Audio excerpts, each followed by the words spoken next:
حضرت ابو ہریرہ رضی اللہ تعالیٰ عنہ سے روایت ہے کہ میں دن کے ایک حصے میں رسول اللہ صلی اللہ علیہ وسلم کے ساتھ نکلا. آپ حضرت فاطمہ رضی اللہ تعالیٰ عنہ کی رہائش گاہ پر تشریف فرما ہوئے اور فرمایا کیا بچہ یہاں ہے، یعنی حسن رضی اللہ تعالیٰ عنہ. تھوڑی ہی دیر میں وہ دوڑتے ہوئے آ گئے، یہاں تک کہ دونوں ایک دوسرے کے گلے سے لپٹ گئے. آقا و مولا صلی اللہ علیہ وسلم نے فرمایا اے اللہ، میں اس سے محبت رکھتا ہوں، تو بھی اس سے محبت رکھ، اور اس سے بھی محبت رکھ جو اس سے محبت رکھتے ہیں. سرکار دو عالم صلی اللہ علیہ وسلم سیدہ فاطمہ الزہرا رضی اللہ تعالیٰ عنہ کے مکان پر گئے.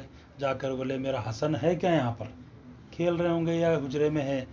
اتنے میں امام حسن علیہ السلام چھوٹے تھے، دوڑتے ہوئے نانا کے بھاگ لیتے آئے. سرکار لپٹ لیے، لپٹ کر کے آسمان کی طرف دیکھ کے بولے مولا میں اس سے محبت کرتا ہوں، تو بھی اس سے محبت رکھ، اور مولا تو اس سے بھی محبت رکھ جو حسن سے پیار کرتے ہیں. سرکار کی دعا، یہ پیغمبر کی دعا ہے. ہر پیغمبر کی دعا بھی سرکار کے وسیلے سے قبول ہوتی، یا سرکار کی ذات ہی دعا کر رہی یہاں پہ، یہ قبول ہی قبول ہے. اور جن کے دلوں میں سچی محبت حسنین کریمین کی ہے، اللہ ان سے ضرور محبت کریں گے. کئی اولیاء اللہ اہل بیت کی غلامی، ان کی اولاد کی غلامی کی عوضی ولایت پالی ہو لوگا. کئی اولیاء اللہ کے واقعات ہیں ایسے.